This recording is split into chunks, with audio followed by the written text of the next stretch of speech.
Okay, welcome to everybody, especially all the people from all over the world, which is a bit different to our normal Stonehouse gathering. I'm Vicky Walker and I'm Secretary of Stonehouse History Group, and we're the people who've been part of organising this. Anybody who's not local, Stonehouse is a small town in Gloucestershire. We've got a population of about 8,000. And the town's about 1.5 square miles or 2.5 square kilometres round, so quite small. But our history goes back over 1,000 years, so we've got a lot to learn and research about. Our history group was formed in 2008 with the aim of promoting interest in the history of the town, collecting together lots of information and photographs about Stonehouse. We've got a huge collection of thousands of photographs which are digital, and we've got a website which we're adding information to all the time, and a Facebook page. So if you're interested in this, you can go to our website later on. We've published 8 journals with articles about the history of Stonehouse, and we've got a 9th in progress. Normally we'd be holding monthly meetings in the local school hall, and we have a variety of local history topics. And John was supposed to be coming along to the school hall in May, but unfortunately we haven't been able to hold meetings for the last 6 months because of the pandemic. And so we were delighted when John offered to present the talk on trees via Zoom. John works for the Arboricultural Association, which is based in Stonehouse, and they've generously sponsored this webinar for us. So besides being an expert on trees, John's very interested in the history of Stonehouse, and he's combined those 2 interests to produce this talk for us. So can I introduce John Parker with his talk on the history and importance of trees in Stonehouse. Thanks, John. Okay, hi everybody. Thank you very much, Vicky. Sorry, that was a little bit of a faff, but we've got there now, I think, hopefully. Good evening. My name is John Parker. I'm the Technical Director at the Arboricultural Association, and I'm also a Stonehouse Town Councillor. So I'm getting very confused by what's going on here because I can't, right now I can see myself. I'm a Stonehouse Town Councillor and I live in Stonehouse here. And more importantly, I am a member of the Stonehouse History Group. And I'd really like to thank the Stonehouse History Group for inviting me to give this presentation, but also to the Arb Association, my erstwhile employers who said that we could host the event. So that's brilliant. So welcome to you all. I should say it was a bit of a struggle putting this presentation together in some ways. And that's because I give quite a lot of presentations, but normally when I give talks, it's quite a sort of consistent audience, if I can put it that way. So I'm either talking to residents or interested parties, but who aren't tree experts, or I'm talking to tree experts who know their stuff. And we've got a really broad demographic today, which is absolutely fantastic. We've got some people that are out there watching it from Stonehouse or in the Stonehouse History Group and don't know that much about trees. And some people out there don't know anything about Stonehouse, but know an awful lot about trees. So I'm quite conscious of the fact that some of the audience knows more about Stonehouse than I do, and some of the audience knows more about trees than I do. I'm just hoping that those 2 groups don't cross over too much, and then I should stay out of trouble. So we're going to have a little introduction. That's this bit, don't panic. Then we're going to look at open grown trees, a topic I'm very interested in and think doesn't necessarily get enough attention. Then I want to look at the urban trees of Stonehouse. And then one of my favourite bits, green spaces and radicalism. And then a few conclusions and a little look at what the future might hold. And I keep mentioning the Arboricultural Association. Some of you know who we are, some of you don't. The image you can see on your screen at the moment has a building right in the middle of it. That is the Arb Association headquarters. So that is where I'm sat talking to you right now. And it's absolutely beautiful, as you can see. The Arb Association is a charity and a membership organisation. We do all sorts of events and training and webinars and a certification scheme. And we're increasingly doing work, more and more work with the community, which is why this is such a great event for us to be a part of. And, oh yes, sorry, I should say as well, we promote the importance of trees, of course, but also we try and get across the importance of tree professionals as well, and the fact that people actually work in trees, and it's a really great specialism, a great career for you to get into. So we're going to go through the three main topics I've mentioned, but I suppose as a broad introduction, one of the reasons I think this hopefully fits pretty well is because trees are a living history. Trees are sort of living witnesses to the past. They are all around us. They're often unappreciated, but some of them date back a very, very long time. You're going to see some of the great examples we've got around Stonehouse here, and they really are, they've got a historical element as well as linking us, a bridge from the past to the future. So if nothing else, I'd like you to think about the trees in your own community. Obviously, I'm biased, I love Stonehouse, but we're not an unusual community as such. Well, some would say we are an unusual community, but we're normal in that we're quite small. We've got all the same challenges and opportunities as other towns, but we've got these great trees. We've got all this history, and I'd recommend everybody, if you've got a tree group or a history group or whatever, go out there and join it, find out a bit more. And if you haven't got one, maybe think about setting one up yourself, because there's just so much stuff out there on your doorstep, and it's easy to ignore it and not appreciate it properly. So Vicky has given a little introduction to Stonehouse, which is really good. I thought I'd just do a little bit myself too, and it's a history group, so I wanted to use an old map. I don't think this map's entirely accurate. Scotland's definitely a little bit wonky, although I do like the look of the that big forest that seems to be lurking in the middle there. But we are down in that little red box you can see there. So down the Cotswolds in the southwest, and we're in Gloucestershire, right on the edge of an area of outstanding natural beauty. So we're in a really great part of the country. And hopefully you can learn a little bit about some of our trees now.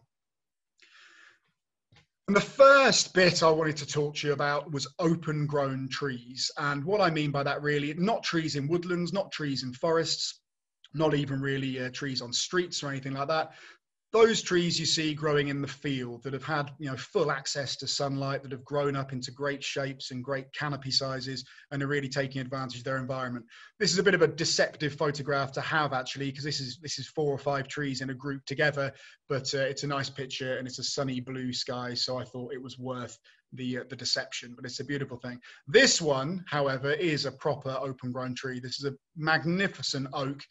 It's about 10 meters away from the boundary of Stonehouse, so it's not technically in Stonehouse, but I don't feel bad including it.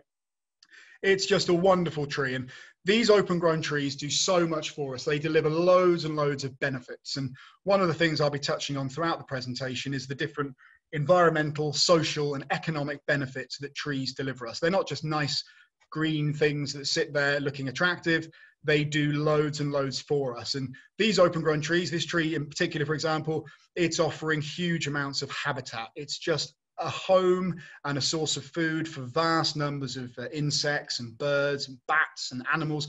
It's a really important landscape feature here.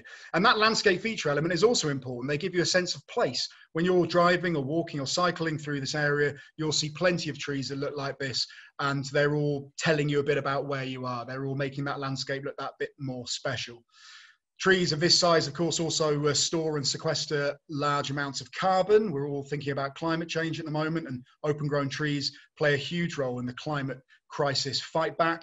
And they offer shade and they offer sanctuary to animals sheltering underneath. Not always a good thing. You can see a bit of damage around the base of that tree there on the left-hand side where there's some compaction, but still just goes to show how valued this tree is, not just by people, but by animals as well. And this is the other side of it. Sometimes they look a bit like a skull looming out of the mist, and this is just a great tree. I actually went past this tree this very morning, and it looks like that central section might have fallen down in the recent high winds, so I need to go back and check it, but hopefully it's still going to be sitting there quite happily for a long time to come. This is another oak tree. There are other trees available, I promise, and I'll show you some in a minute, but this is one of my favourites, just a few minutes walk from Stonehouse town centre. Really, really great tree, wonderful cavity there. You can go and stand up inside there. And it always leads me to think, and hopefully you to think, you know, how did these trees get there? Why are they there? Were they planted?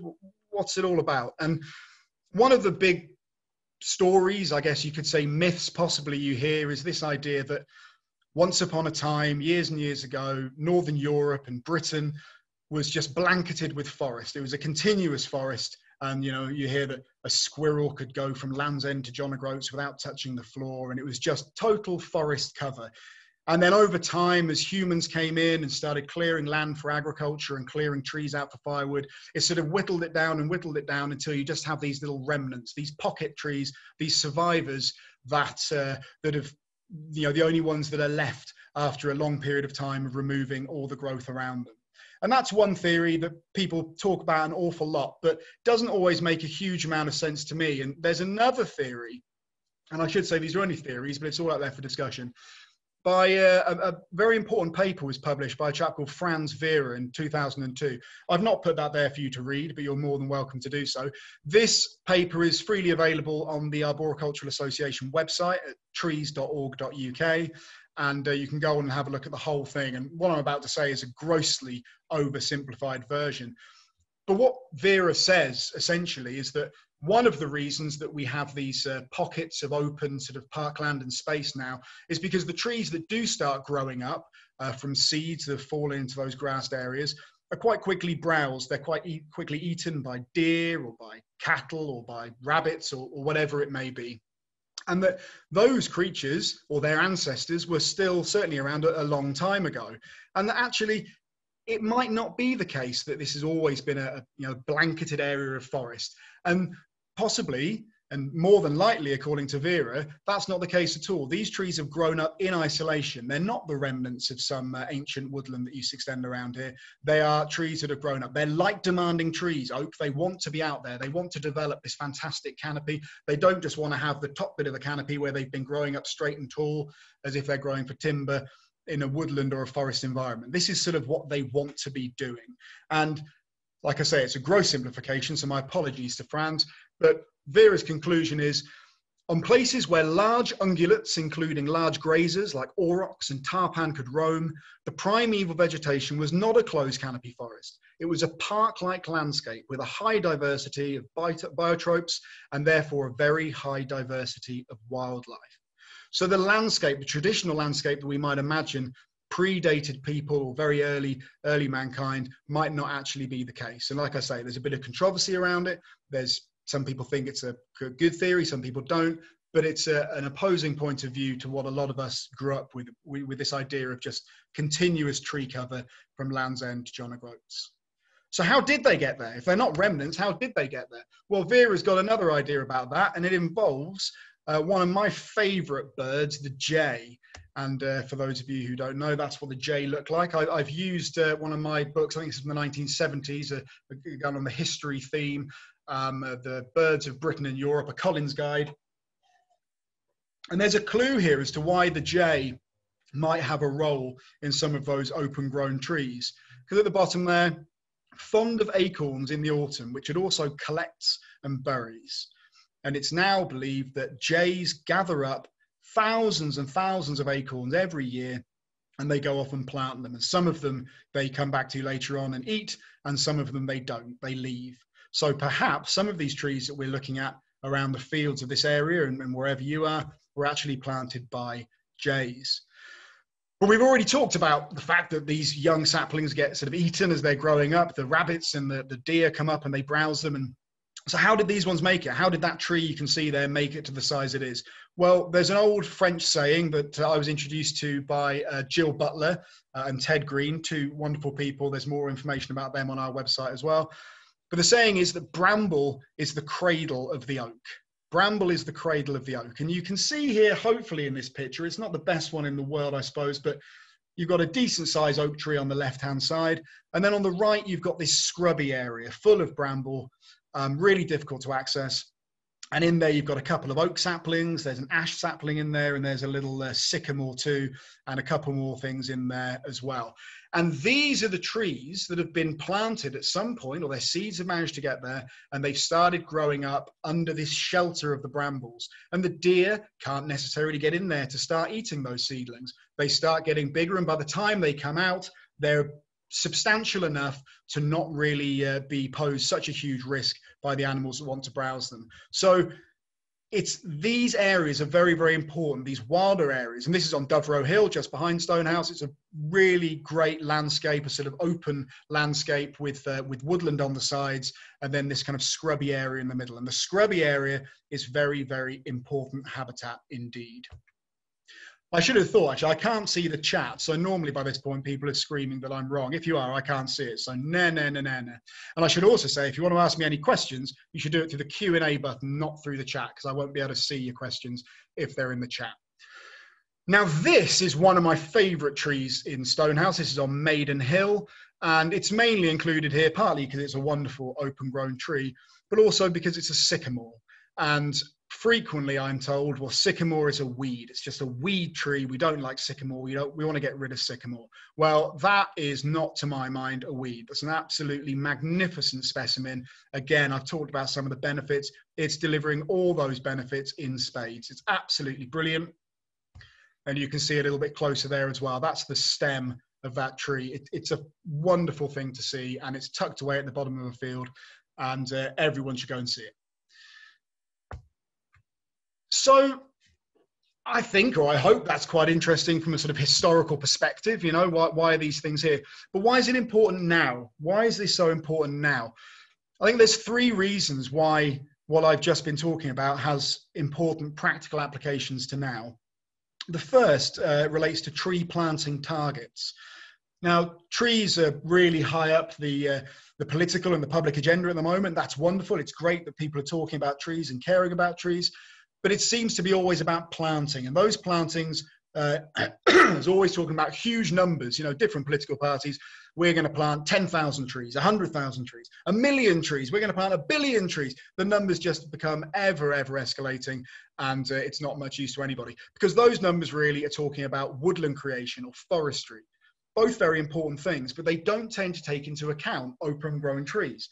Yes, you might have a field that you could plant 10,000 trees in, but perhaps it's better to just plant 10 in there, or 5 in there, or maybe 1 in there. You never know. You've got to look for the right tree in the right place with the right aftercare. And in this mad scramble for numbers, we forget sometimes that it's all about the quality and the placement.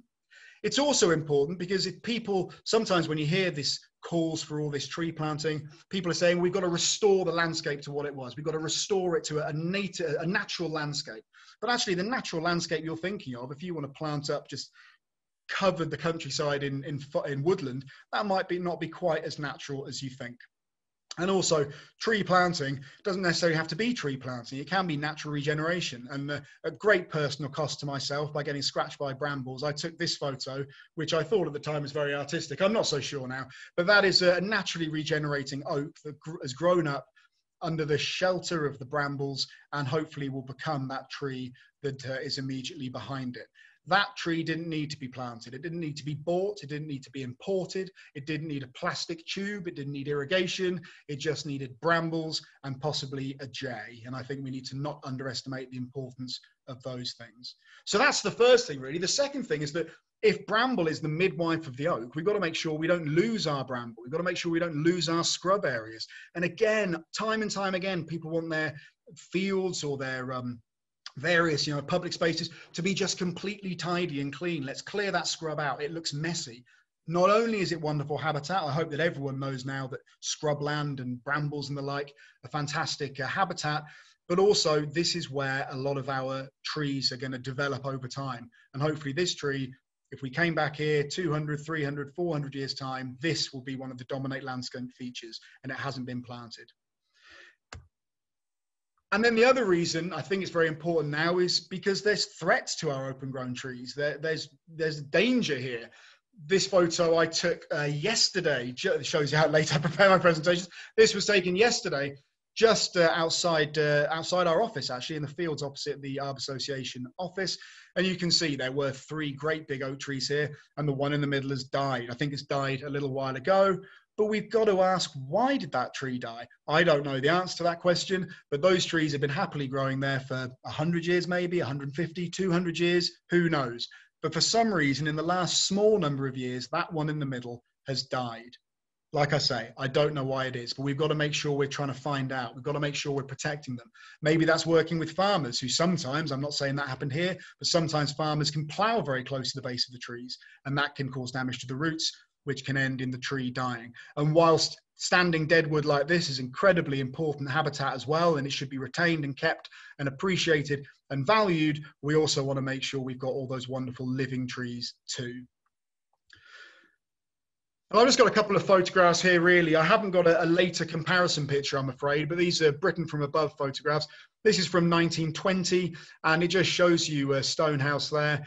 And you can just see how many trees we've got around the area. This is 100 years ago. It's absolutely ram-packed with big open-grown trees, and some there in the hedgerows as well. There's absolutely loads of them. We can then skip forward to a very similar view, almost exactly the same view, in fact, from 1936. And I'm not sure if the tree numbers have gone up or down there. I think they've probably gone down a little bit as the urban area has expanded. But one thing I can tell you for sure is that there are nowhere near as many of that as that now. We don't have that many open grown trees now, for some very obvious reasons, of course. The town has grown, we've got new development, but we've lost so many trees. And this is going to be a little diversion, I'm afraid, because I wanted to mention this tree here. This is another oak. I am sorry, I will stop banging on about them soon. This is another oak tree, and this is in a housing estate called the Park Estate in Stonehouse. It is a really nice looking tree, as you can see, but it's kind of a strange one. It's always puzzled me a bit because it's an enormous tree. I suspect this might well be Stonehouse's oldest living resident. It's got a 5-meter circumference, so it's a really, really big tree. You can see that a large limb has broken out of it. Again, that happened last week in the storms. But it's always puzzled me. What's this tree doing here? It's absolutely huge. There's no other big trees around it. It's the only one there, and I'm very grateful to Vicky, because I asked Vicky about this tree and said I wanted to include it. And Vicky shared with me a really useful online resource, not Google Earth, I was aware of that one before, but we shall look at some maps in a minute. So this is our tree here. That's great. And then Vicky shared this resource with me called Know Your Place, which overlays Ordnance Survey maps with much older maps. So this is the Ordnance Survey map. Now you can see our tree here is in that sort of triangle of land, and you can see the triangle of land there. And when you start overlaying a map from, we think this is probably from around the 1880s, this map, it's very useful having the railway line on the left because you can use that as a guide.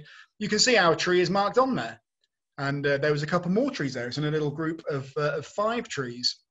And then we can come out fully into the 1880s map. And there's our little group of 5 trees. So I thought, well, that's nice. I used to have some friends there. It's a shame they're gone. But then when you pull out and you start scanning back a little bit, you see there's our group of 5 trees. And the arrangement of trees around them looks far from random. And you can see quite clearly, I hope you can see that on there. Maybe I should have done the lines more thickly.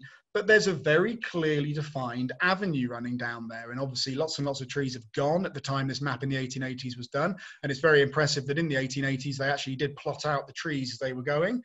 But there's a very clearly defined line there. And there's our tree there. So suddenly this isn't just one remarkable old tree. It's a remarkable old tree that clearly used to play a much bigger role in the landscape. And if you follow the line of that avenue down, just in case anyone's thinking, well, maybe it's not an avenue, maybe it's a hedgerow, you're brought right to the doors of what was then Stonehouse Court and is now Stonehouse Court Hotel.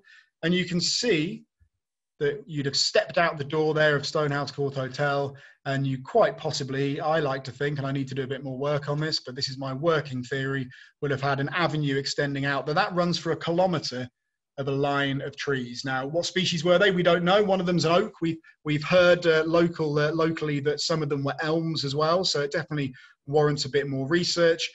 But a lost avenue, perhaps, that we've is sort of starting to become uncovered, which I think is quite exciting. On the right there is Stonehouse Court Hotel, as it is now. It was just a manor house at the time. And on the left, you can see the church. And that gives me an excuse to make another little diversion, because one thing we're missing in Stonehouse is a really cracking yew tree.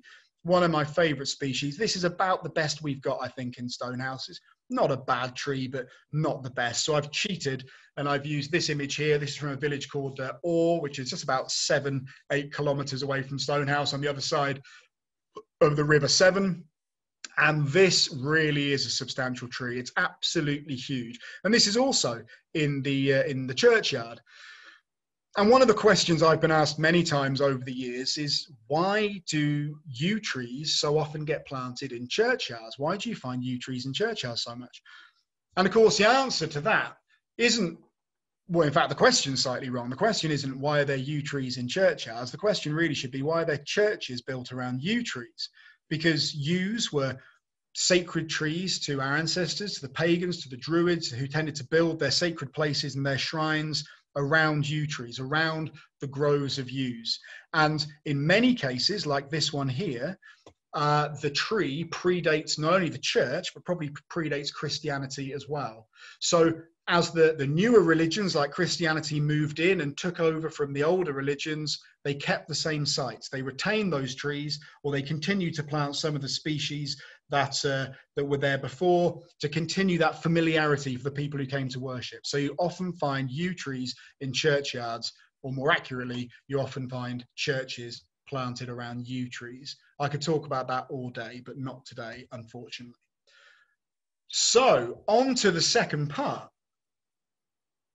There's quite a neat segue here, because this is a view from a park called Laburnum Walk Park, which is in Stonehouse, and you can see a couple of lovely black pines there.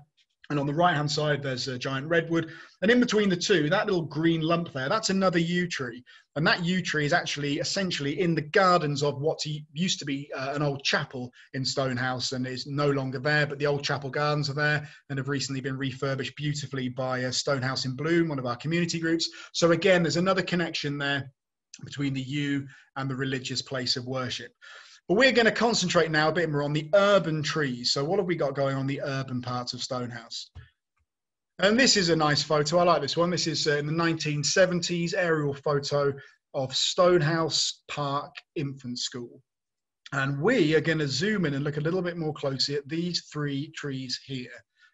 And these three are beauties.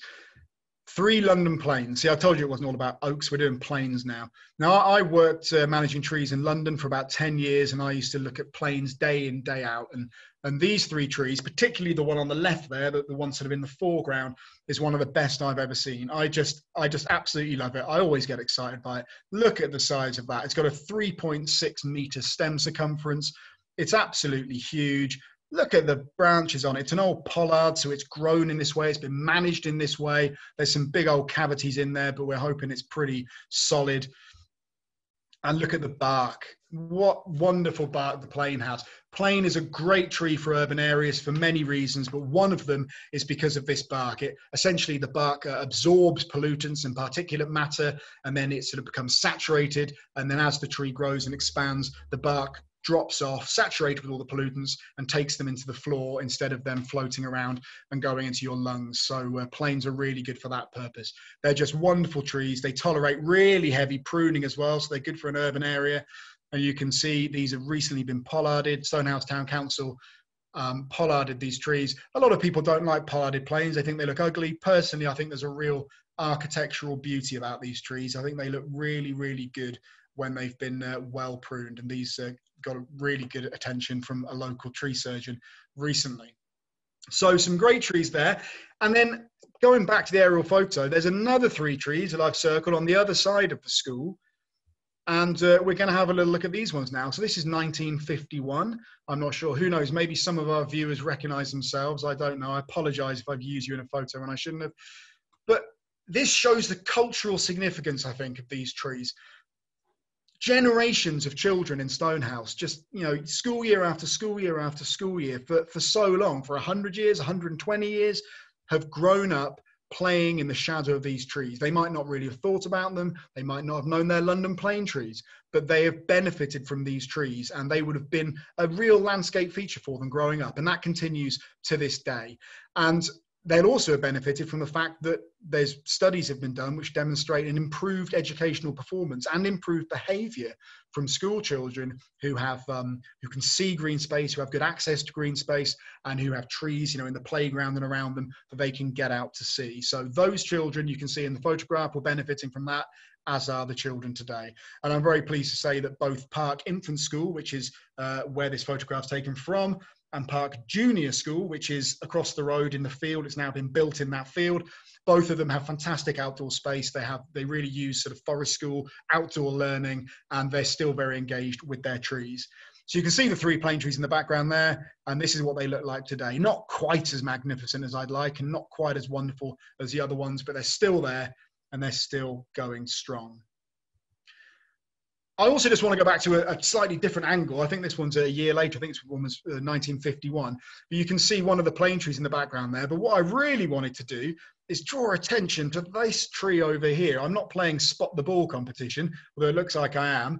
Look at the size of that. Now, I've never seen that tree. I don't know exactly when we lost that one, but it must have been absolutely enormous. If you think about the girth that must have been on that tree, I would have loved to have seen it, but unfortunately long gone. Perhaps someone out there watching or have a better idea about that, please let me know, because it's a real lost treasure, I think, of Stonehouse.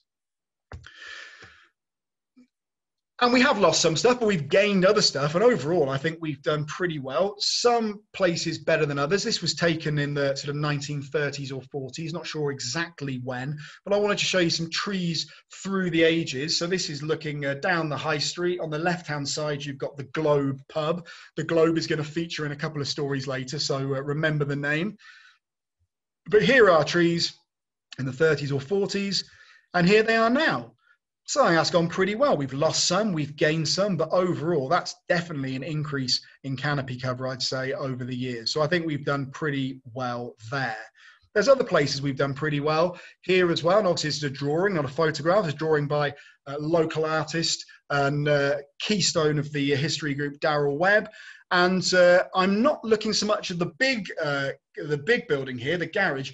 Just to the right of it, there's a little Tudor-looking building. That's the one to keep your eye on, because if you look at the photo I took this morning, Tudor's still there. It's now a fantastic takeaway. I'm not so sure about the architecture. I think I preferred it when the garage was there, but we've now got street trees planted here that was done probably about 10 years ago, I think. Again, the Stonehouse Town Council taking the lead, getting some good trees planted in there. So I think we've done quite well here too. But it's not all happy. It's not all good. This bit here makes me a little bit depressed. This is a view down the high street again from the other side. On the left, you've got the sign of the Woolpack, one of our local pubs. On the right-hand side, you've got the town hall. And you can see there in this photo from the 1940s, we've got some really, really great trees here, looking really, really good. In the 1950s, we've still got those great trees, still got the different sign on the pub, but you've still got the good trees. And this is a photo that I took last week. You can see the trees that were planted on the high street a bit further down, but in the foreground, there's nothing. And I think we would really benefit from a few extra trees in there. And this is looking at the same area, but from the other side. Why have they been removed? Well, there's all sorts of reasons we've lost those trees over the year, but I think these two images do quite well to illustrate it. This is the photo from then, and this is the photo from now. Look at all that lovely car parking. We need our car parking spaces now. There it is, and there it is, as if by magic. So we've had to introduce car parking spaces. We've had to widen the roads. We've had developments. We've had utilities running through. In that time, we've had electric lighting. And a lot of the time when those trees have been lost, they haven't been replaced. They haven't been put back there. We've just lost them. And that's a real shame. And I'm hoping we can all work together to make sure we get some of those trees back in. It's a fantastic book about the local history here that I relied on heavily for this by J.H.A. Anderson. And Anderson's book gives another reason that trees may have been removed. Any tree managers or tree officers out there might enjoy this from 100 years ago. A complaint was received from the National Omnibus Company because branches of trees lining the high street were brushing passengers on the open-top decks of their vehicles. Now, that is a classic complaint that we get as tree officers and managers, and it's just as problematic now as it was then. So that's obviously been a problem through the ages, and that may have also explained why we lost some of our trees. But again, why is that important now? It's quite historically interesting, I think, to how did we get here? But there's also some real reasons why this is important now. One of them is because we know very, very well the benefits that urban trees and street trees particularly really bring us. They improve air quality, they give us shade, they make a nicer place to walk and to cycle, and they obviously that way facilitate sustainable transport. They can even slow traffic speeds if you have a well-maintained avenue of trees. They do so much for us, and we've got to make sure we look after them, retain them, and plant them in a sustainable way, which means that they establish and can grow to maturity. So that's number one. Number two, we've got to protect what we've got. We've got to plant and establish what we want to have as well. So we've got to have a sustainable tree population. But number 3, it's really important to remember arboricultural professionals, tree professionals. Trees like this, they're not like the open grown trees we saw in the first section. Trees like this don't just happen by themselves. They need care and attention. In an urban area with street trees like this, spare a thought for the tree officer. The tree officers are the unsung heroes of arboriculture. They're the custodians of the urban forest. They're wonderful people, and they should be given a lot more respect and support than they currently do. But not only the tree officers, it's the contractors who do the work, the consultants who maybe do the inspections and the reports. All of the people working in arboriculture, please remember, it's not just about trees. There's people behind those trees who help make it all happen. So that's the things we need to learn from urban trees. And now let's move on to my favorite bit. What have we got? About 10 minutes, I reckon, to talk about this. I try not to give myself too much to talk about it because I just go on forever. Green spaces and radicalism. Now, this is the Globe Inn that I've already mentioned. And in front of the Globe Inn, on Willow Green, is a wonderful willow tree. We've got a date for the planting of this one, 1921. So next year, we've got a big birthday coming up, which I'm hoping we're going to celebrate accordingly. But it's a really important tree and a very, very important pub. And this pub plays a starring role in the next 2 stories that I'm going to tell you. So again, it's a history group. Let's try and use an old map. This one is from, I think it's a 1930s map. I bought it somewhere and just absolutely loved it, mainly because of the cover. This is Stonehouse. I put a little circle around there, and as well as Stonehouse, you can see Doverow Hill. And Doverow Hill is the subject of our first green spaces and radicalism story. There's Doverow. It's about 6 acres of woodland, predominantly native woodland. It's not the most amazing woodland in the world, I'm not going to lie to you. You can't really see from this photo, of course, but below that red circle, it slopes off quite sharply down towards the canal. What you can see on the fields there is actually vineyards. We've got a vineyard in Stonehouse, would you believe, with some wonderful wine too. And then on the other side, it slopes off very, very slightly, but largely plateaus out across the fields that way. And this is Doverow Woods. And this is the entrance, not so much the gate in front of you, but on the right-hand side, the little kissing gate underneath another fantastic sycamore. Again, weeds, really? Come on, people. These trees are absolutely brilliant. It's doing so much there. And that's the entrance, or one of the entrances, to Doverow Woods. And historically, there was public access to Doverow Woods. But in 1862, the owner of Doverow Woods decided to close it. He no longer wanted people walking through the woods, causing damage that was being alleged to have been done, and he wanted to keep them out. So that's the sort of setting of our story. And I really don't like too much text, but I want to read to you properly what was put in the fantastic papers at the time. This is from the Stroud Journal, and I just want to read a couple of excerpts, so bear with me if you will. On Saturday night, a number of inhabitants of Stonehouse, Ebley and Foxmoor met on Doverow Hill with the intention of removing the obstructions which the proprietor had placed to prevent persons from entering. And this is April 1862.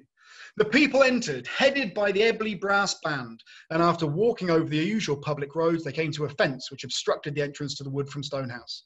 This was at once removed, and the people then proceeded through the fields to the Globe Inn, where the Ebley Brass Band played several times. We hear it is the intention of some persons to make another onset soon, to show that Stonehouse people are awake to their rights. Now, I love lots of things about this story, but one of my favourite bits is the Ebley Brass Band. They didn't sneak up there at night. They didn't go and tear it down in secret. They went up with the band, and it's just what a wonderful thing to imagine, walking up the hill, fronted by the band, and then getting stuck in and making sure you're showing that you're awake to your rights. And then there's a few more bits, I'm sorry, just indulge me. Because this is July, so just a couple of months later. Something's happened by July in the papers. Saturday last was the day put aside for the opening of Doverow Hill. Some time ago, a misunderstanding arose between the proprietor and the public of Stonehouse as to the right of the latter to walk through the wood. But happily, this difference has been settled. The Reverend W.F. White, the vicar, has taken the woods on a lease for a term of 30 years and thrown it open to the public. In the evening, the Ebley, Stonehouse and Eastington bands were present, and the Stonehouse drum and fife band. Games and dancing were pursued with vigour, which is the only way to pursue games and dancing. And I don't think we've got a drum and fife band anymore, but we really should have. So everybody enjoying themselves there. And this is the woods, you see. This is probably a little bit later than the story we've just had. But you can see there's some nicely laid paths, open ways for people to walk. Some trees have been planted, I think, some probably through natural regeneration, but a really nice space. For completion, and because otherwise Vicky will tell me off if I don't give you a bit of completion, this is again from Anderson's book, and I'm sorry, this is the last bit pretty much I'll read to you. By 1879, the hill belonged to Mr. M.P. Haywood of Haywood's End, Stonehouse. In those days, there were no parish councils, and on December the 3rd, 1879, Mr. Haywood handed the wood over to the Stroud Local Board of Health on trust as a place of recreation. Interesting, he went to the Board of Health when we know so much now about the relationship between trees and health. The gift was made under the Public Health Act 1875, forever to be kept and maintained as a pleasure ground according to the true intent of the said Act. And then as an important postscript, in 1896, the Stroud Urban District Council sold the land for 5 shillings, bargain, to Stonehouse Parish Council, who controlled it until 1968. Then Mrs. Dorothy Helen Farron, a granddaughter of Mr. M.P. Haywood, gave £1,000 to set up a charitable trust to administer the land. So it's a combination of people taking different approaches, but all of them asserting their rights and all of them working to a common good. And what does that mean for us today? That means we can walk through this woodland. It is a great place to walk. It's a hugely well-used public space by the local community. You can walk through these tracks. You can enjoy these views. All sorts of places around the wood is opening up views to see the Cotswold Escarpment and the valleys around us. And you can see incredible hornbeams like this. There's a couple of wonderful hornbeams up there, and this one here extending all the way over the path. And what I learned from this, I think, is that there was a combination of approaches. There was direct action. Some people went up there and they tore the fences down. Some people wrote letters to the paper. They exerted political pressure. They exerted pressure in other ways. The local government got involved. The Board of Health, they got everyone involved. And together, they ensured that this space is still open to the general public today. And it's now owned in trust and managed for the people by Stonehouse Town Council, who really are doing some good stuff to make it all safe and make it all enjoyable. So that's the story of Doverow Hill. We've got just time for another quick one. Just time for a quick one. This is about the village greens. I like this picture mainly because of the lady with the water pump, and the water pump is still there, but it's a great old photo. I'm not sure of the year, actually. Vicky will have to tell me the year afterwards, but it's a really nice old photograph here. And this is looking almost from just in front of the water pump, again towards the globe, which as you've seen is playing a starring role. And this is a photo I took last week, and this is a photo of that area in 1932. And what you can see in front of you with the road bisecting it, where that rather attractive looking car is heading, these are the village greens. And a very small bit reading, this is all I'll do, I promise, this is the end. Early in 1898, several leading parishioners offered trees to the council. These were gratefully accepted, but the following month a letter from the Lord of the Manor's solicitors objected to them being planted on common land at the side of the streets. As a result, a hastily convened parish meeting authorised the council to assert its rights to the control of the village greens and the roadside wastes. That term again, isn't it? Assert its rights. These are the rights of the people. The particular piece of land at issue was the triangle of grass in the front of the Globe Inn, and from small beginnings it eventually led to a court hearing at Gloucester in the summer of 1899 with the whole of Stonehouse Parish Council and others in the dock. Now this played out, I'm not going to give you the full story, I won't bore you with all the details, but essentially this was a question of who owned the greens, who had access to the greens. Was it the Lord of the Manor saying that you couldn't plant your trees there? Was it the owner of the Globe who wanted to have his fairs and his stalls in front? Or was it the people? Was it the people through the town council? And ultimately it was the people. Ultimately it was the town council, and the council did assert the rights of the people. The trees were planted and the greens were protected. And this photograph is from 1930, but this photograph is from last week. And whilst things have changed a little bit, the greens are still there. The people can still go and enjoy them. Now, why are all these stories important now? Well, again, they're historical interest, and that's wonderful. I like the history behind them, but they're important to us now. And I think, again, there's 3 main reasons why. Number one, they show what can be achieved through collaborative working. All sections of society, all different people, all different places, all different skill sets, working together to a common aim, supported ultimately by the authorities, if not by the landowner to begin with. And then a gift, ultimately a gift from the person who ended up owning the land. So there's collaborative working. We now know all about the physical and mental health benefits of trees. We know that it improves people's physical health, their mental well-being, to spend time around trees, to spend time in green space.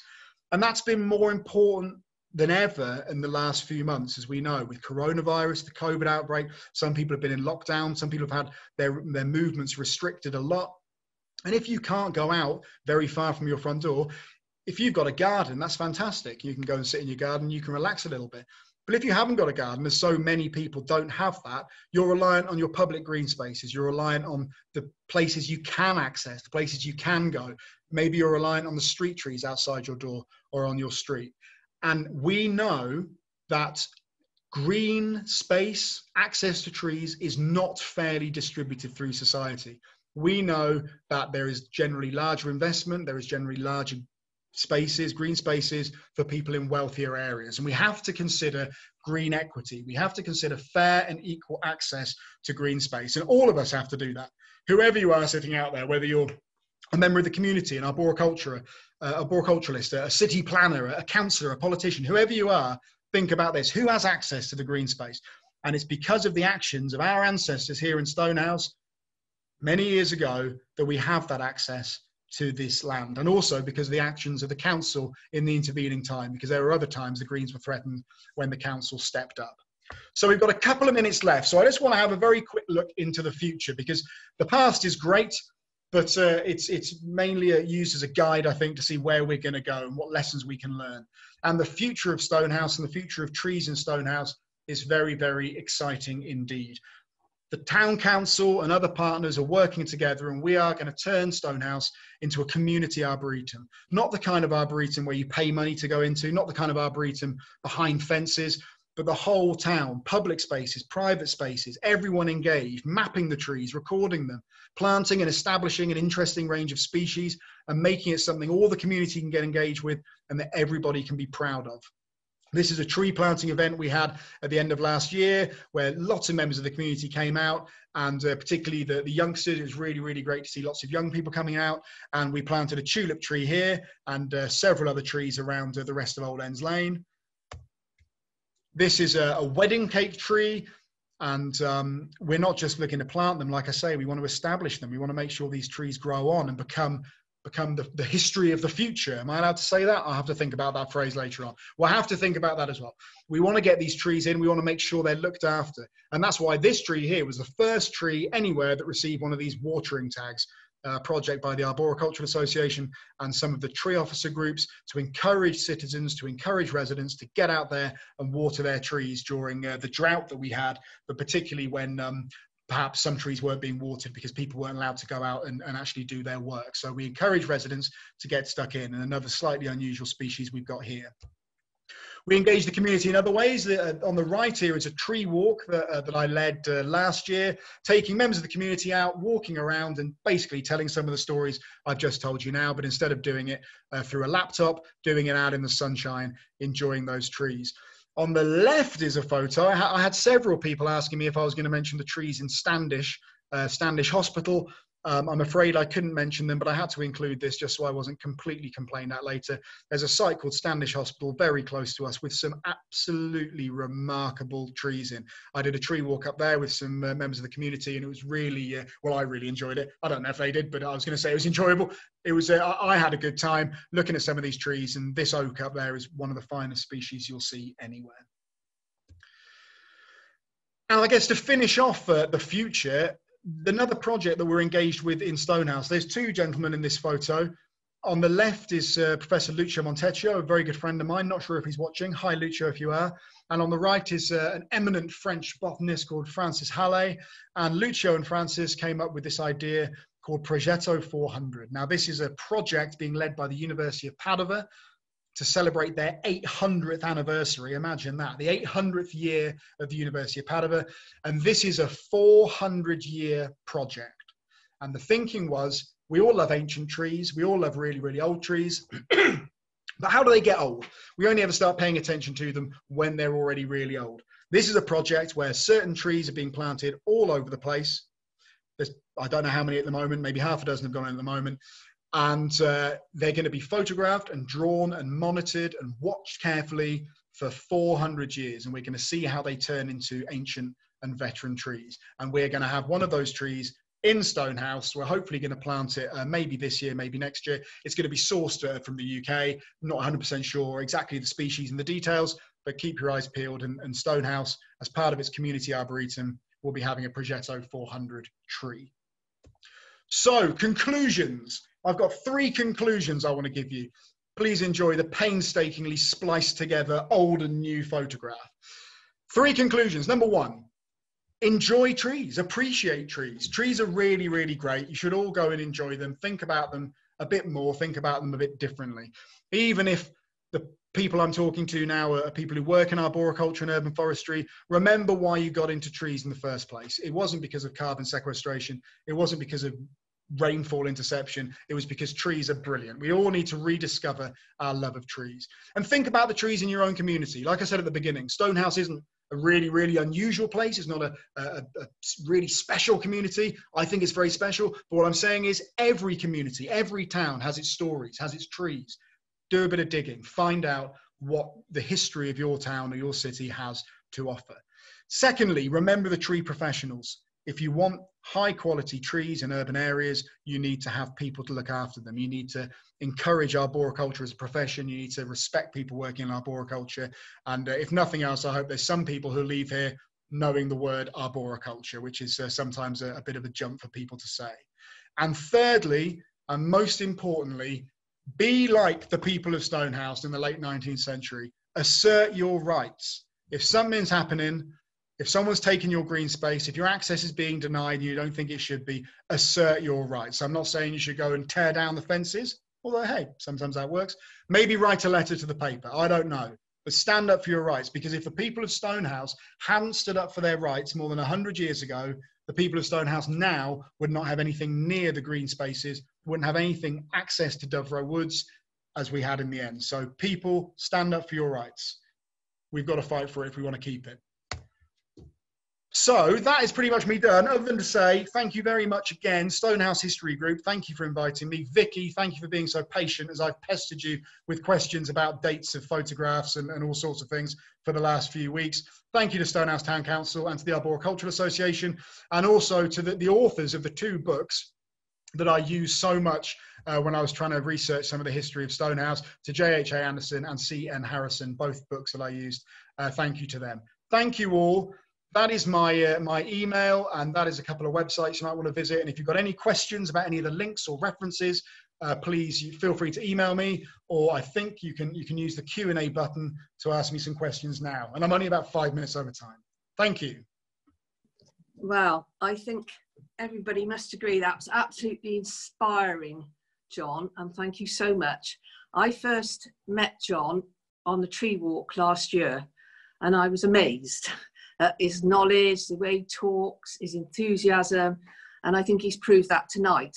And although we might all be a bit fed up with the pandemic and we missed out on John in May, I think it's enabled us to do something different as a history group and to spread the knowledge about Stonehouse even wider. So in a way, the Zoom meeting's been amazing, and thank you very much to John and all his colleagues for sponsoring it and preparing such a great presentation, because I'm hoping after this one, which I think you all agree has been really, really successful, that Stonehouse History Group can carry on and do some more presentations.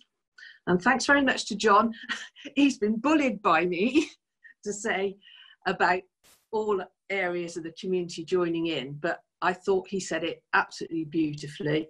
And thank you very much for drawing attention to all the different parts of Stonehouse and the trees. And we're extremely lucky to have somebody who's so knowledgeable and is putting pressure on to keep on building up the trees we've got. So we've got quite a lot of questions. We've had loads of chat, but there are quite a lot of questions, and John's going to look through the questions. He may not have time to answer all of them, but he's going to pick out the ones to answer. So are you ready, John, to answer some questions? I am. You're all going to have to bear with me as I try and read questions, answer them, and talk at the same time. So apologies if it's all a bit all over the place. Thank you, Vicky. Okay, so first of all, some people have asked a few questions I can see quickly about additional information or resources. Please feel free to email me, john@trees.org.uk, and I can send you any specific information like that, so we can do that. Catherine's asked a good question. Are all of these magnificent trees recorded on the Ancient Tree Inventory? I had a slide that talked about the Ancient Tree Inventory, and I removed it because I was aware I was going to run massively over time. The Ancient Tree Inventory, run by the Woodland Trust, it's such a great resource. Again, I need to share all the links and everything. Thank you, Sarah, for putting my email address in there. The Ancient Tree Inventory, well worth a look. Lots of the trees we have in Stonehouse are on the Ancient Tree Inventory, yes, but I think there are some that are not, and I need to go and have a little look at them and get them registered, because that's one really good way of recording the trees and bringing them to public attention and putting them on a wider map so you can see where they sort of sit in the whole county and the whole country. So Catherine, not all of them, but yes, some of them, and hopefully all of them will be. So that is one. Can I, I can't do that. Okay, fine. So, there we go, I can. Another question from Catherine is me underneath. So Catherine, you get double bubble. Can any of these trees be replanted along the line of the old avenue to make a good community project? Completely agree. I only really found out about this at the avenue maybe a couple of weeks ago. It was purely by accident, and again, thanks to Vicky.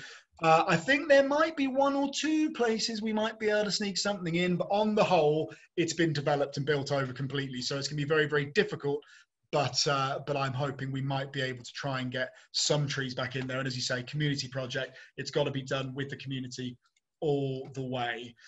Right. Diane, did I say tulip tree? Yes, Liriodendron. I did indeed say tulip tree. That's one of the ones we planted. Simon. Hi, Simon. Do you have tips for starting a community arboretum? Not really, because we're in the middle of doing it now. Maybe other people can give us tips. I think we're in a very fortunate position, I think, in Stonehouse, that the town council have been so supportive of the community arboretum. We've got really good community groups like the History Group, but also Stonehouse in Bloom, who do so much work in making the town look beautiful and doing gardening around the town. So we've got different groups of volunteers around the place. We've got a really strong community spirit here, a really, really strong community spirit. So I think that's important, having volunteers, having people prepared to do it. I'm very, very lucky, as you know, because I'm able to speak all the time to just the best people in the industry all over the world and essentially rob all of their ideas and go to them and ask them questions and get support and help from them. And that's, you know, this whole job thing is just a sham. It's just me trying to learn as much as I possibly can. So learning, trying to share ideas, and things like we didn't really have tree surveys done, so we just had a proper tree survey done of all the trees under Stonehouse Town Council control, so that's helped us. We've now got a planning programme starting from Stonehouse Town Council have funded some. One of the schools has actually just won a prize from the Tree Council. I think Sarah's watching. Hi, Sarah. Thank you. We're going to do a tree planting project down there. So we've got that in place. We're going to do a full woodland management plan for Dove Row, which is something I think has been lacking, and we're hopefully going to get that up and running. We want to be mapping all the trees. Someone, I think Sophie asked, are there any maps of the trees? There's not yet, but there will be maps of the trees. So hopefully we'll have something online, but also I quite like paper stuff as well, if I'm honest. And it would be nice to map out all of the great trees we've got around Stonehouse for people to go and enjoy. We want this to be something that the community can be proud of.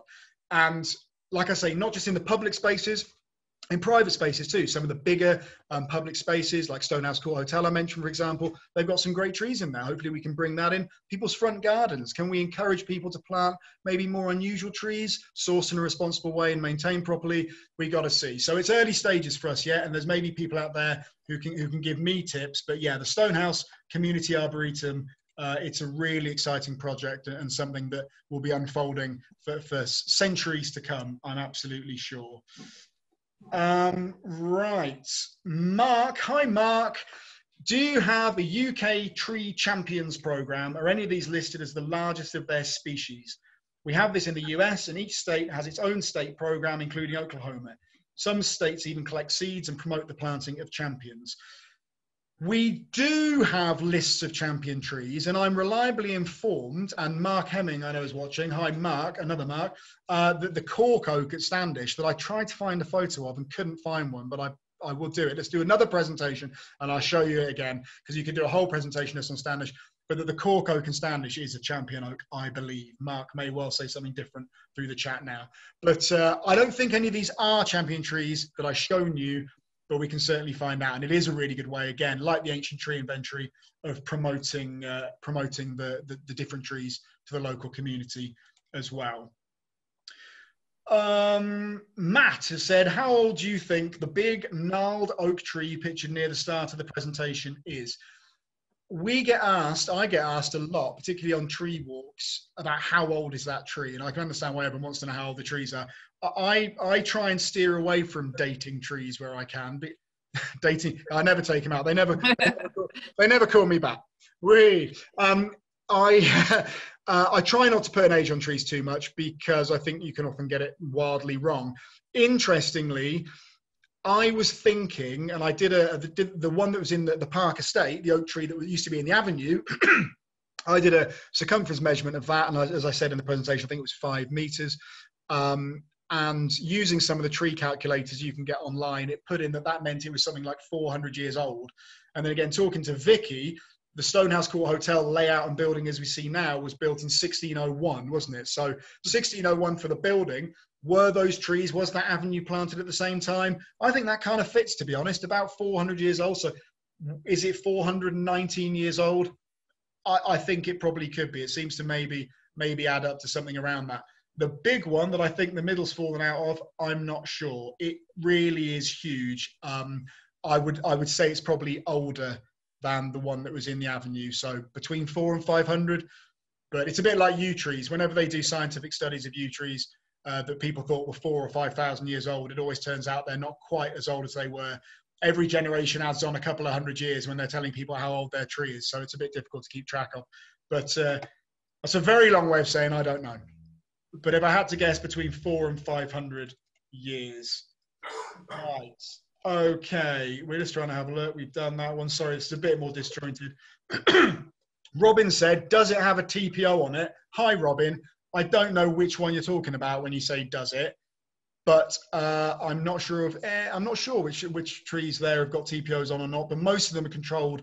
And most of the trees we've looked at are either under the control of Stonehouse Town Council, Stroud District Council, or Gloucestershire County Council. So one would hope that as responsible public bodies, each one of those three will properly take care of their trees. And if they don't, we will be watching. Who else have we got? Mark Johnston. Hello, Dr. Mark. Thank you for watching. Thank you for speaking up for the tree officers. I always try and speak up for tree officers, because it's not just, I'm biased because I used to be a tree officer, but people don't really know what tree officers do. People don't really think about it as a job. So many people just think that the trees that grow on the side of the streets just do it by themselves. Maybe they're just there. Until you start talking to people about the fact that they're inspected, they're maintained, they're pruned, they would have been selected at a nursery somewhere and planted and given young tree maintenance and watered and mapped and all these things. And tree officers do quite a lot of that work after it's been planted. So tree officers, really, really great people. Let's all hear it for the tree officers. Mark Hemming has answered that most of the trees in the former Standish Hospital site are subject to a tree preservation order. Mark should know because he's the tree officer for this area. So thank you very much, Mark, and thank you for all you do as well. Neil has asked, will this have CPD attached to it? Yes, you can email me and we can sort out CPD certificate if you like. That's not a problem. Simon says, power to the people. Absolutely. Oh, Martin, good question. What species of tree do you think was in the spot the ball picture? And was there any record of what it was? Vicky, you might have an answer for this. So that huge tree in the background that's now where Stonehouse Junior School is, that's been lost. Do we know anything about that? Do we know when that might have been removed? No. I think what we need to do there is, if we go via our Facebook page, and I put that, or Shirley puts that up on Facebook, because I would imagine it's been there fairly recently, before the school was built, maybe round about the time Park Estate was there. Well, we've got plenty of residents who can remember. Whether they'll remember a tree is difficult because you've got so many trees. But I think if we ask on Facebook, or if there's somebody out there now that's thinking, well, I remember that tree, when I was a child, because obviously people have walked up there going to school. So we'll try that. But up till now, I don't know anything. Great. It would just be so interesting to find out. I got so excuse me, I got so excited for days when I was looking at that avenue, and then when I saw that tree in the background, but yeah, not bad. Do you think that one is on the right line for the avenue then? No, it's too quite a long far way over, off isn't it? I had a check. Yeah, it's quite a long way off it, but I think there is an opportunity to replant that huge tree in the Spot the Ball competition approximately where it was. So I think we might be able to. Yes, because it'll be in the corner of Park Junior Field, won't it? Exactly, yeah. So there is quite a bit of green space there. So that's what we're going to try and do. Okay, so we don't know the answer to that, Martin. I thought it was an oak. It looked kind of oaky, but then I also like an oak. If it looks like it's quite squat, but then there's a big bit that goes above it, and I thought that was a separate tree behind it. But now I'm starting to think it might be the same tree. So answers on a postcard for that one. Okay. Right now, Diane said, did you know that topping or pollarding trees is actually bad for the trees? Arboriculture practices have changed drastically since the 1930s. I hate to think that your audience sees this as okay. So, Diane, I think I would say pollarding is still regarded as an acceptable form of management. Sometimes it's a very good form of management if you're managing street trees or if you're dealing with trees that are implicated in subsidence cases. I wouldn't necessarily suggest starting pollarding trees from, so if you've got a big mature tree that's a wonderful sort of, huge maiden tree, never been pruned, I wouldn't necessarily say pollard that. But trees that have been pollarded for many, many decades, and like the plane trees we looked at, like many of the trees you'll see in a city like London, you kind of need to keep pollarding them often, or you do keep pollarding them and keep them on a cycle. And it's really not that bad for some trees. London plane trees have been pollarded for a very long time, and they respond very well for pruning. So I'm not suggesting it's what the tree would be voting for or what the tree would like to have happen to it in the wild, but it is a practice that happens. And I'm afraid, Diane, I would say it's not something I am against. So apologies. Someone in the chat may have some other thoughts, but I'm not. I would not say that pollarding is a bad thing. So sorry about that. John, can I ask a question about the plane trees? Sure. How old do you think they are? Because the school was first built in 1832, and then it was enlarged in I think it was 54 or something like that. So do you think they could date as far back as 1832, or are they more likely to be 1850 something? It's hard to say generally, and it's really hard to tell the difference between 20 years or so of planting. Yeah. I'm not sure. The three that we looked at first, the ones that have just been pollarded, they look older to me than the three that are actually in the playground. So although they're on exactly the same line, they're the same spacing, and they're the same species, my kind of feeling was that the ones in the playground, so when you're looking at the aerial photo down on the right-hand side, I felt that they were planted later than the ones on the left-hand side. But then weirdly, the one on the far left, the one that I was getting far too excited about because it's just so wonderful, that is much bigger than any of the others. So you can't, there's so many factors. One of the reasons we don't like to give an age to trees is that there's so many factors that can influence it. It's the soil, the conditions, the pruning that's happened, pests and diseases. There's all manner of things that can affect it. So they may have been planted at exactly the same time, but one of them has become much bigger across that 100 and whatever it is, 120 years. We don't really know. If that's a cop-out, sorry. Again, there's people who know far more than I do about trees on the chat, so please feel free to play how old's that tree, and then we'll cut it down tomorrow and we'll count the rings. I'm joking. We won't do that. Thanks. Rob has asked, how many trees is each tree officer, Rob Northrop, hi Rob, how many trees is each tree officer generally responsible for? That is a bit of a how long's a piece of string question. It varies massively. Again, we've got Mark, our local tree officer, on the chat. Mark might want to hazard. I know you do planning, Mark, but you might want to sort of have a go at an answer for that. But London, which is where I've done most of my arboricultural work, some boroughs in London will have 8 or 9 tree officers looking after their tree stock. Some boroughs will have 1. So it varies hugely depending on the priority of the local authority. It depends on the money they've got. how many people they can recruit. One of the problems tree officers have had in recent years, they've been subject to the same cuts and the same impacts of austerity as anyone else working in local government has. I'm not trying to get all political, I'm just saying that we all talk about some local authority functions, but tree management is rarely thought of. But they've had budgets cut, they've had many jobs lost, and often there's hidden impacts. One thing we heard a lot of when I was with the London Tree Officers Association, which is another really, really good organisation promoting tree officers, is that even in places where the tree officer roles have been retained, you might have the same number of tree officers now as you had 10 years ago. But what you've lost is, for example, that sort of the backroom staff, the admin staff, all that support has gone. So they're now having to do their job plus other jobs. So some of them are doing multiple jobs at once. And also they're given additional duties. So I've heard stories of tree officers who've been called in and their boss has said, oh, we need you to manage rights of way now. Right, okay, yeah, that's a whole nother job that's just been dumped under the tree officer's sort of remit. So it varies hugely. Mark on the chat has said thousands, and I agree with Mark. It's going to be thousands. It might be tens of thousands.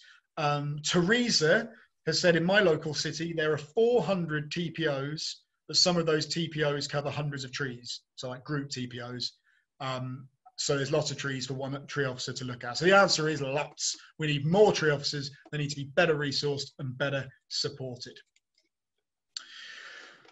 Okay, what have we got here?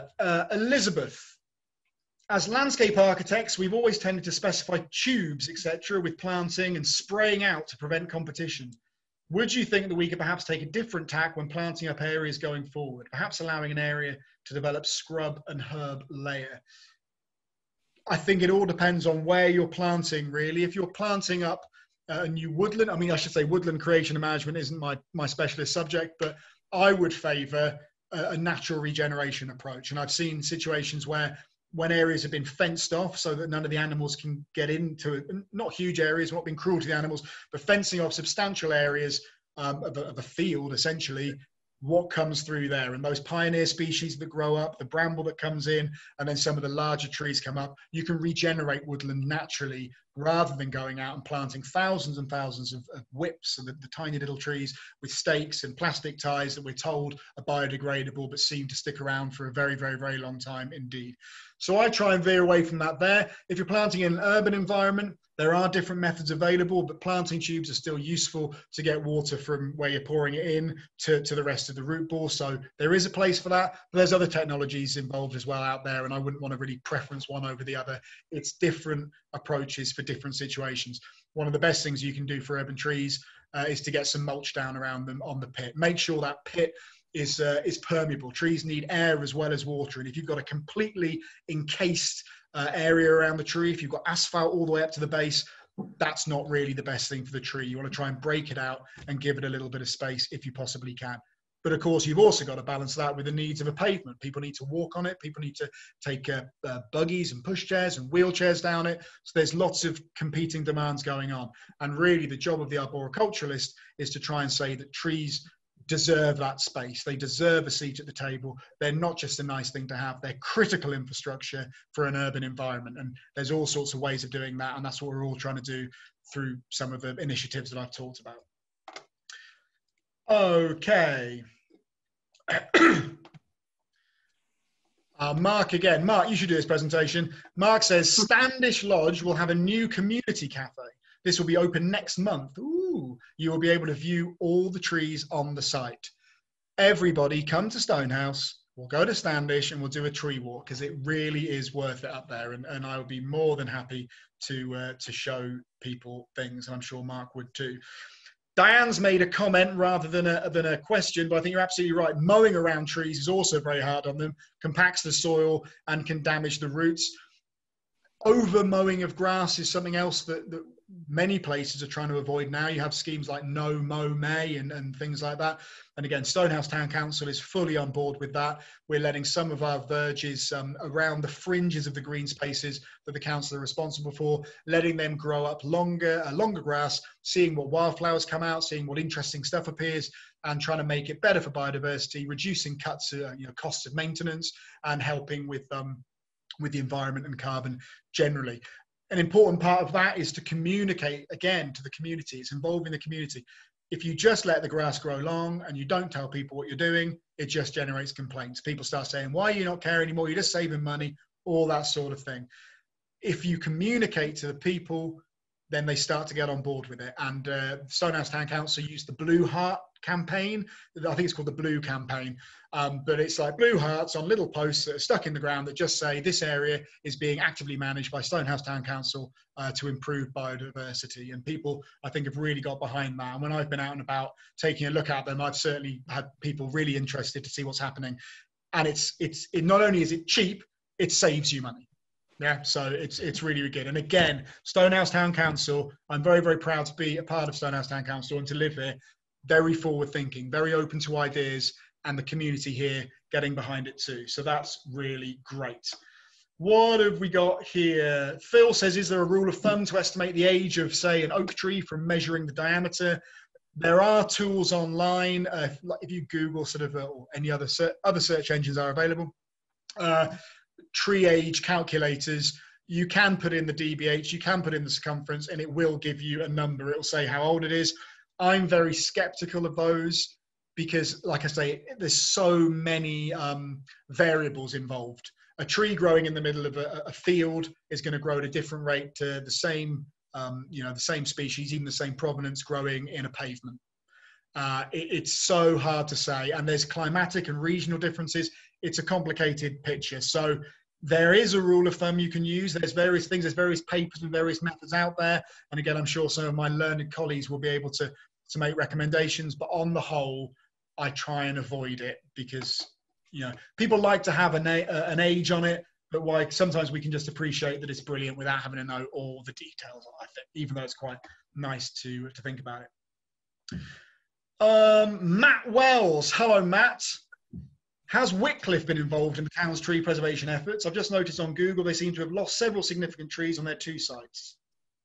Wycliffe are engaged with this. I was actually down. So Wycliffe is a large independent school in Stonehouse and a large landowner in Stonehouse. So important to the kind of efforts that we're trying to do. And I was actually down in Wycliffe pre-pandemic, if anyone can remember those days. So beginning of the year, maybe the end of last year, looking at some of the trees there, talking about tree planting opportunities, and they are very, very engaged. So yes, Wycliffe are engaged and they are keen to get on board as well, which is brilliant because we've got to get buy-in from all across the community.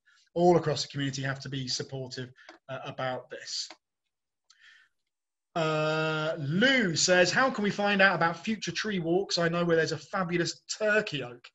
I am planning to do a tree walk around Stonehouse in just a couple of weeks. Stonehouse, another wonderful community initiative in Stonehouse, is a walking festival, which last year attracted so many people, so many great walks. It was just wonderful. And unfortunately, for reasons you can guess, that had to be cancelled this year. But there are still going to be a couple of walks, and I've volunteered to do a socially distant, safe as possible tree walk. So we'll be advertising those probably on Twitter. The Arbor Association normally gets behind supporting that kind of thing. So check out the Stonehouse Town Council Twitter feed and Stonehouse in Bloom and the Arboricultural Association and even my own, if I'm allowed to make a plug for me. And we will be doing some soon. And it would be great to hear about the fabulous turkey oak. Catherine says, we're probably going on a bit, but we've got like 4 questions left, so I'll keep running through. Catherine says, John, please tell us about the nursery where the young trees are generated and cared for until planting. I wouldn't say use one nursery or another nursery. There's many good nurseries out there with, depending on what you need. It's always good to look at different nurseries. What I'd say is you want a nursery with good biosecurity practices. That's the important thing. A lot of people saying we shouldn't import any trees at all. I personally don't really think that. I think that we're always going to, if we're going to plant all the trees that we're saying we're going to plant, I think we're going to have to import them, to be honest. The numbers are too high, but it's importing them responsibly. It's bringing them in from countries we know are free from the pests and diseases we're concerned about. It's making sure we follow things like the plant passport legislation. And when they get here, it's about quarantining them. Excuse me, I'm talking far too much. Oh dear. Watch as I die live on camera. So it's all about quarantine. If you're importing trees, make sure they're not being planted straight out without having a period of time in the nursery to make sure that they're not bringing over some horrible pests and diseases like we've seen with oak processionary moth, Chalara dieback of ash, and so many other pests and diseases. So not saying use one particular nursery or another, but if you're buying trees, make sure your nursery asks to see their biosecurity policy. And if they haven't got one, I'd say you want to be giving it some careful thought where you're getting your trees from. It's an investment. You know, tree planting shouldn't be seen as a cost. It should be seen as an investment. Trees are the only assets that we deal with in the urban landscape that increase in value after we install them. You put a lamp column in, you put traffic lights in, you put a road sign. From the day you plant it, it decreases in value up until you have to replace it. A tree is relatively cheap to plant, relatively cheap to maintain, but it increases in value and it increases in the benefits it delivers from the day you plant it. So that's why we should all be planting more trees. I think, as I've almost choked to death, and that sounded like an almost planned out thing to say, I'm going to finish it there. If you've got any more questions, do email them to me. I'll be more than happy to answer them. Madeline, what's my favourite tree species? It varies, but I am partial to a London plane. There we go. Thank you very much. I don't know how you kept going for all that length of time. If anybody's got any other questions, they can go via our website, go to our website and go to info@Stonehouse History Group, and I'll pass the questions to John if you want to go that way. Are we closing now, are we? Yes, well, I think that's it. So, well, thank you so much, Vicky, and thank you everyone for watching. I enjoyed that. I hope a lot of you still here, so I assume some of you did. Yeah, we'll see you soon. If not for a tree walk in Stonehouse, then for an Arbor Association presentation in the next couple of weeks. So keep an eye out on our website, and there'll be more exciting stuff coming soon. And I'm sure there'll be more exciting stuff from the Stonehouse History Group too. Thank you all so much. Thank you, Vicky. Good night, everybody. Stay safe. Bye. Bye-bye.